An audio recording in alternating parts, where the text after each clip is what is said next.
Okay, so for our last effect, this one is going to be the Echo Visor.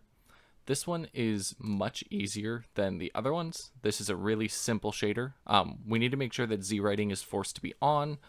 Uh, you don't necessarily need culling of the back face on, and there's no blending. We want it to be completely opaque always. We do need to define a vector array called echoes, and we also need to have a function here called echo mask. This is taken directly from my other video on creating a color cutout shader. So this math is almost identical to that. And you just need to have a way of checking if a point in space falls within one of these volumes. So in this case, it does go between a buffer area. So it's radius plus 0.01, radius minus 0.01. And then it returns a lerp of it by attenuation, which is just the distance from the origin of the wave. In the actual shader, it's super simple. We just need our normal position in clip space, our position in world space, and we get the n.v of the normal and the view dir, and we return n.v plus echo mask at in.position in world space. This one is super easy. If I go over to our project and I press play here,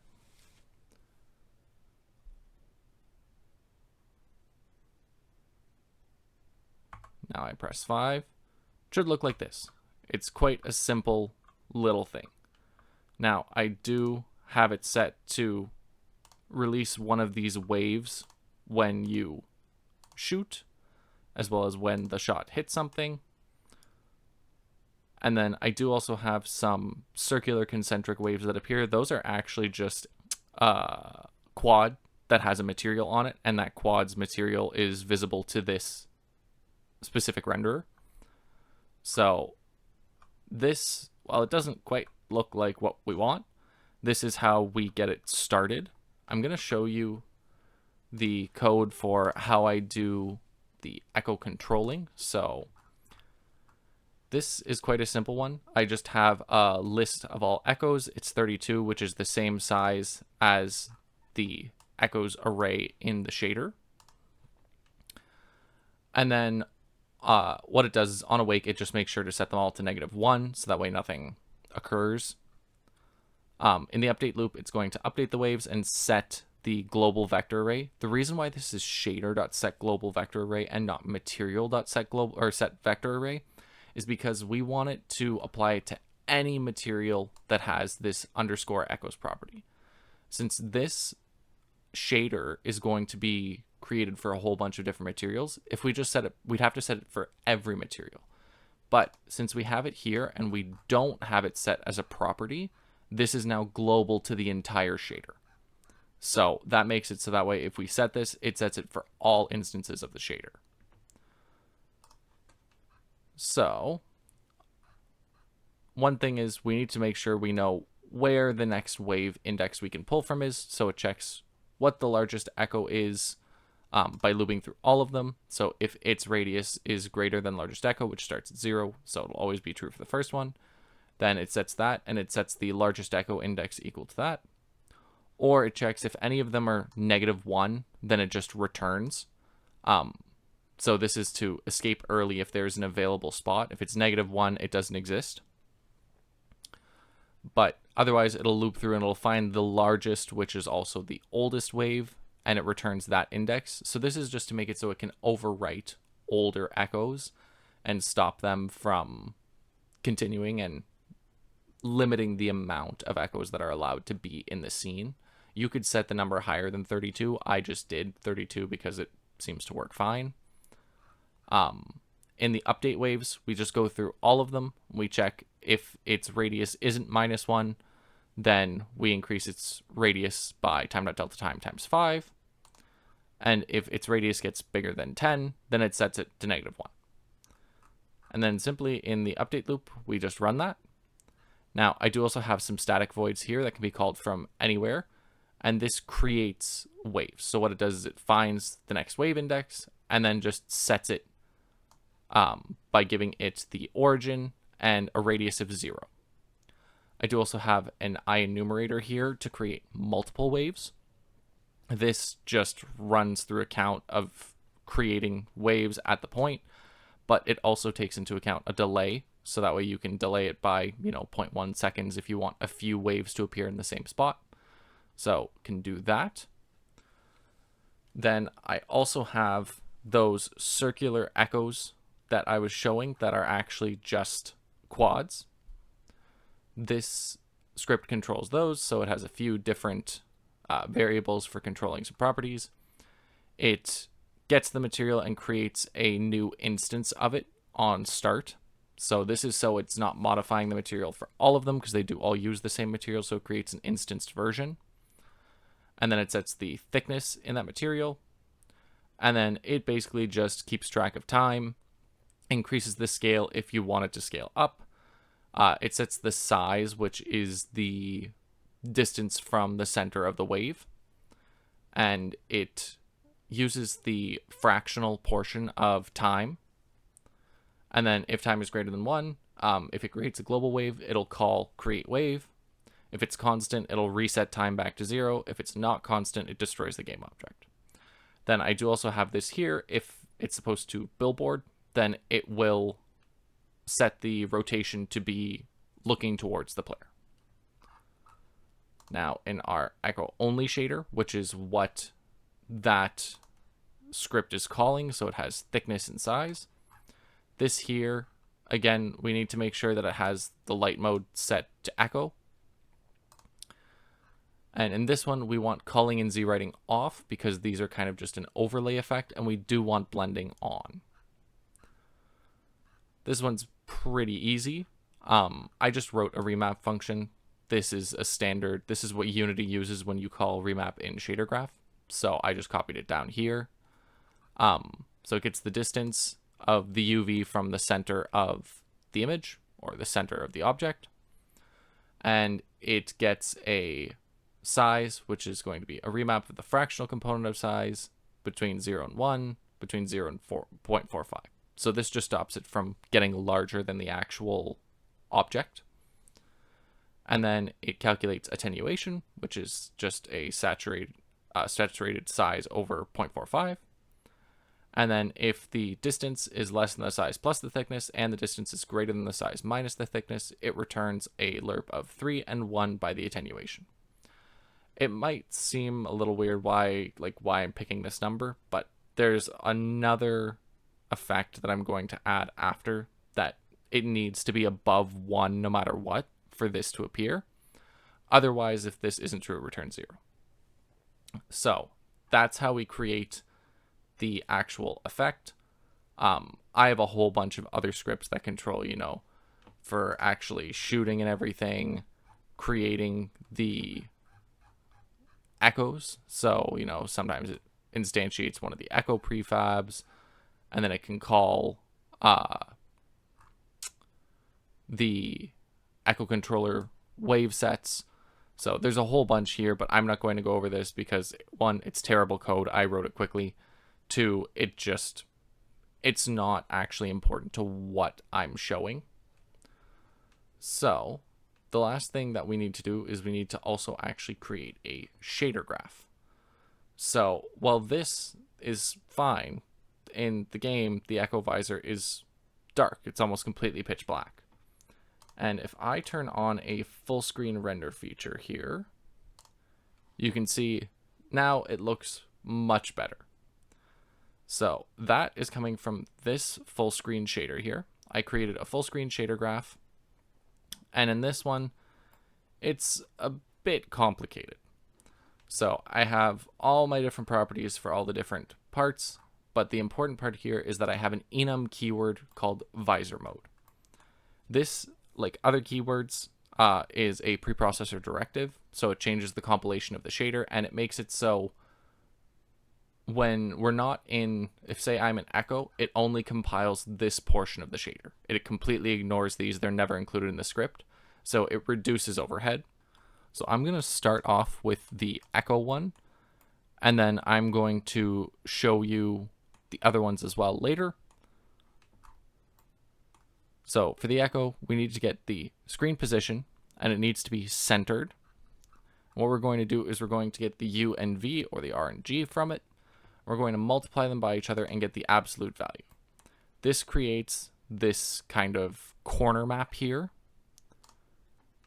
And what we do is we put this into a power node, and that's our distortion strength. So this just makes it so the edges, if I go back to the game here, you can see how it kind of curves up here. This is to create that curving of this scan line overlay.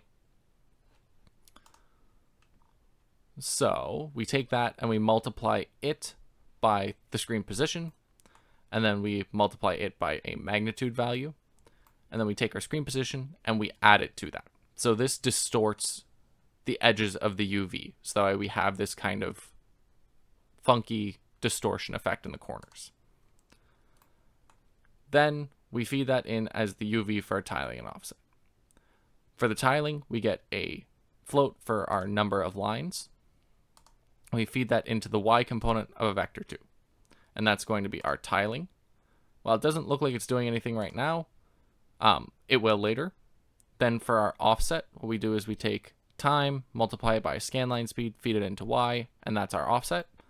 So that just makes it so we have the lines moving downward. So while this doesn't look like anything, it's actually going higher than 1, right? This number of lines is 50, so it's actually going between 0 and 50. If we put that into a fraction node, what it does is it takes the fractional component of each part. So now we have these continuous lines across the screen. Then we just want to get the green component of this, and we're going to posterize it.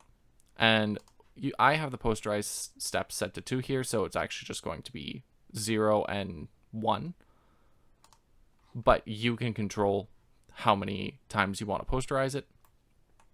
I also do a similar thing down here, but I increase the scale of it a little bit. So this one makes larger scan lines. This one also doesn't take in the UV that we created. And this one here, we're not posterizing it. And this is just to create some bright and dark parts that also scale and scroll down at the same time. Then what we do is we take both of these and we multiply them together. So you get this kind of color change or gradient effect throughout with these scan lines. So this we remap to a value we want. In this case, it comes in as 0, 1, but I go between 0.5 and 5. And then that gets fed into a multiply node. Now, we need to take into account depth, because you can see that the further away it is, the brighter it gets. The closer it is, the dimmer it is, as well as this line effect doesn't appear on objects that are really close. So in order to do that, we need to figure out how far away something is. So I created a subgraph called distance fade, which takes in a focus distance and a focus power. This is a really simple subgraph. It just takes in the position of the pixel in world space as well as the camera position, gets the distance between them, divides it by the focus distance, raises it to the power of the focus power, saturates it, and outputs it. This is a super simple one. And I feed in 2 variables for focus power and distance, and that gets fed into a multiply here, and this just reduces the strength of it overall. And then we put it into a power node, so we square it, and that's being multiplied by our scan lines. This distance fade is also going to get fed in to a URP sample buffer. So this is sampling the blit source. You could, if you wanted, use the scene color node here, but the issue is because of how our render feature works and because it's clearing the color buffer, when Shader Graph actually executes this, it kind of separates and runs at its own time in the render pipeline. So it's, even if you have the queue set to run after post-processing, it's still using the color buffer from before that. And since we cleared that, it doesn't exist, so it just always returns black. So what we need to do is, instead of sampling the scene color, we're going to get a URP sample buffer of the blit source. We're going to multiply that by our distance. So this is going to make it darker the closer it is in this case. And we take that, we multiply it just by a color to give it a little bit of color to it. What we also do is the reason why the echo material needed to be returning something between, 3 and 1 or 5 and 1 or whatever, is because we're also checking if the URP sample buffer is greater than 1. So we're just checking to see, is any value in here greater than 1? Since it's grayscale, it doesn't matter what channel. And by doing that, we can see, okay, is there supposed to be an echo here? If that is the case, what we do is we take the URP sample buffer and we subtract 1 from it to get rid of anything that's not in that color. And in our branch here, because it's greater than 1, we've now subtracted 1 from it, so it just returns however bright that object is and returns that. If not, we take our colored one, multiply it by our scan lines, and then we add it to some edge detection, and that's what we return. This edge detection is a method called Sobel edge detection.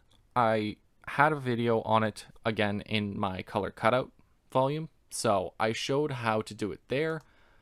If I go in here, this is the math for it. It's not easy to figure out. This is actually more of a pain to do in shader graph than just doing it in code, but I made it here so that way if you want to pause and copy it, you can. But I do have this function here, a UV 3x3 kernel. This is a super simple subgraph that takes in the UV in as well as a texel size, and it just offsets it. So this samples the 8 pixels around the central UV point. So this is just a way to sample everything around it. It's a really useful thing to have, so that's why I made it into a subgraph. If anyone wants it, I can upload these subgraphs to a Google Drive or something if you want to have access to it.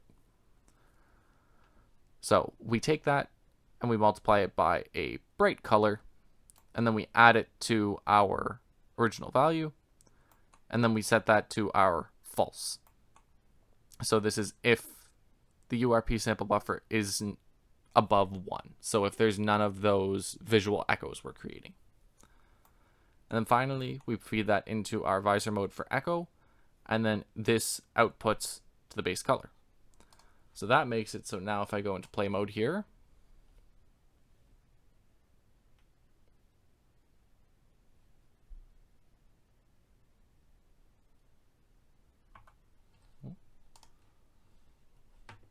so now everything is dark, but you can see that there is an outline on everything. And I actually really like the effect it creates. I also have it set that, when you shoot, it does things. If I change to, say, plasma beam here, this one, since it pierces through things, it actually sends a wave at each point it pierces through. So this is how we can create that echo effect for something like this. This just constantly creates it. This is one of those billboarded quads, so you can see it's following me around, so it always looks right. These ones are non-billboarded, so it doesn't follow me. And that's the basics of how to create the echo visor effect. For the last video, I'm just going to show you what I made for some post-processing for the other visor modes. So combat, there's nothing, but for thermal, you can see that there is kind of some distortion around the edges. Echo, or X-ray, there is now a pulse that's sent out. And then for dark, you can see there's now kind of a static effect for objects that aren't in focus. So I'm going to show how I made all of those in the next video.